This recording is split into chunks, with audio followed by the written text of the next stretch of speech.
Assalamualaikum warahmatullahi wabarakatuh. Perkenalkan, nama saya Muhammad Baginda Firdaus dari kelas 10 ingin membuatkan cerita hikayat tentang Putri Embun Pagi.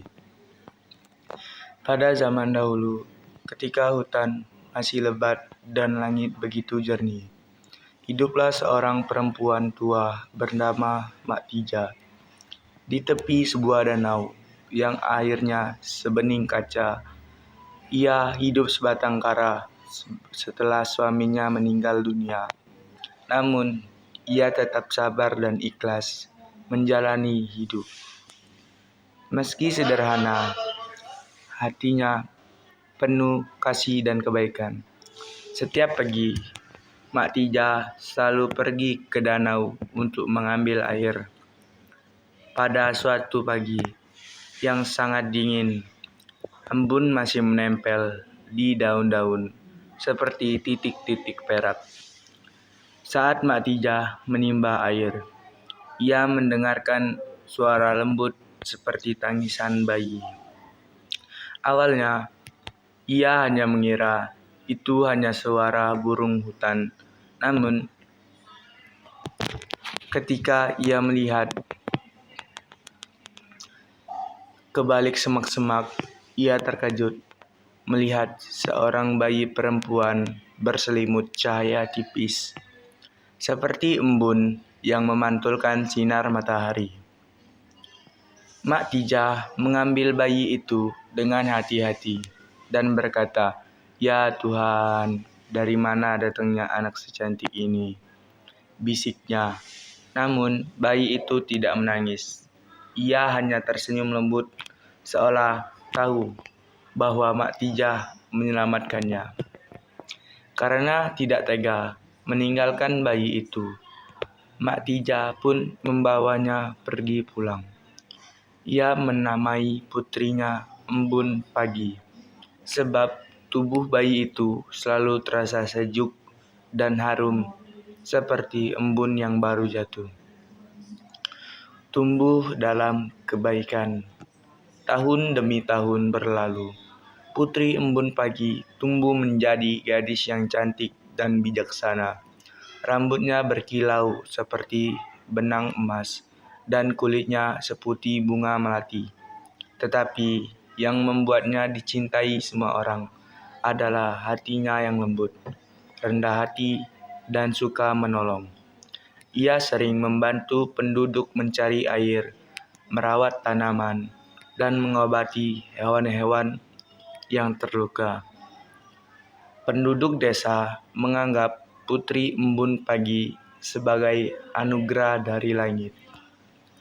Namun, ada satu hal yang tidak diketahui siapapun. Embun Pagi memiliki kekuatan alam. Ketika ia sedih, hujan ketika itu tersenyum. Bunga-bunga bermekaran lebih cepat ketika ia marah. Angin bertiup kencang. Mak Tija berpesan agar ia menyembunyikan kekuatan itu, agar tidak menimbulkan ketakutan di hati manusia. Kedatangan Sang Raja. Pada suatu hari, kerajaan di wilayah itu mengalami masa penceklik. Sungai-sungai mengering dan tanaman mati. Raja yang amat bijaksana mendengar bahwa desa tempat Mak Tija tinggal tetap subur dan hijau meski musim kemarau panjang. Raja pun pergi mengunjungi desa itu. Saat tiba, ia terpesona melihat keindahan alam yang tidak berubah sedikit pun. Penduduk pun menyambut raja dengan hormat dan menceritakan tentang Putri Embun Pagi. Ketika raja melihat Putri Embun Pagi, ia terpikat. Selain kecantikannya, sang putri memiliki aura teduh yang membuat setiap orang merasa damai. Raja pun meminta Embun Pagi menjadi putri di istana agar dapat membantu rakyatnya. Mak Tija, meski berat hati, berkata, "Jika itu kebaikan orang banyak, pergilah nak, tapi jangan pernah lupakan asal-usulmu." Putri Embun Pagi pun berangkat ke istana. Iri hati sang penasihat. Raja memiliki seorang penasihat bernama Mahendra yang licik dan haus kekuasaan. Ia merasa kedudukan Putri Embun Pagi di istana akan membuatnya tersisih. Ia pun mulai menaruh iri dan ingin menyingkirkan sang putri. Suatu hari, Mahendra mengintip Embun Pagi sedang menangis di tanah istana. Hujan turun, meski langit cerah. Ia terkejut melihat tetesan air itu muncul dari daun-daun di sekitar putri. "Jadi, kau bukan manusia biasa," gumam Mahendra licik. Ia pun merencanakan fitnah pada malam hari. Ia menghadap raja. "Paduka Raja," katanya dengan pura-pura khawatir. "Putri Embun Pagi membawa kutukan. Hujan, angin, dan badai mengikuti langkahnya. Ia berbahaya bagi kerajaan." Raja yang sangat menghormati Mahendra sebagai penasihat lama mulai ragu. Ia pun memanggil Embun Pagi dan menanyai. Putri Embun Pagi tidak bisa berbohong. Dengan lembut ia berkata, "Ampun, Paduka. Hamba memang memiliki kekuatan, tapi hamba tidak pernah berniat menyakiti siapapun. Namun, karena takut rakyat akan panik, Raja memutuskan untuk mengasingkan Putri Embun Pagi ke hutan di balik gunung. Hatinya sebenarnya berat, tetapi ia harus berbuat apa?"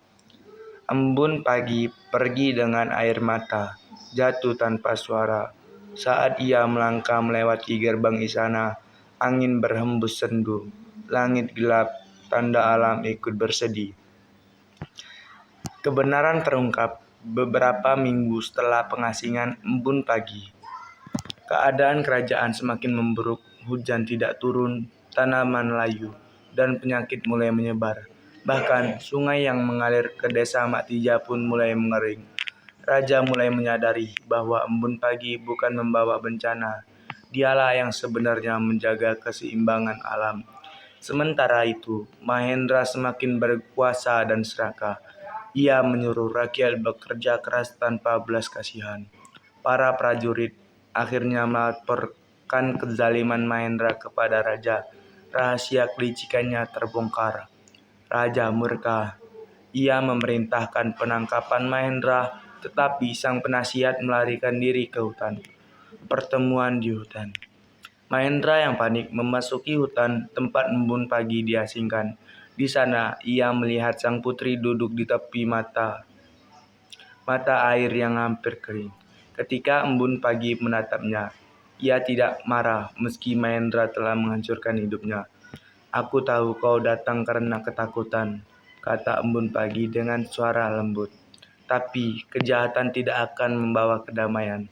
Tiba-tiba petir menyambar, gemuruh terdengar. Mahendra berlari ketakutan, namun tanah di bawahnya retak dan ia terperosok ke jurang. Tidak ada yang pernah melihatnya lagi sampai sekarang. Mungkin sekian cerita hikayat yang bisa saya sampaikan kepada Pak Ahmad selaku guru yang mengajar bahasa Indonesia di Sekolah Unggul Sakti. Sekian, saya terima kasih.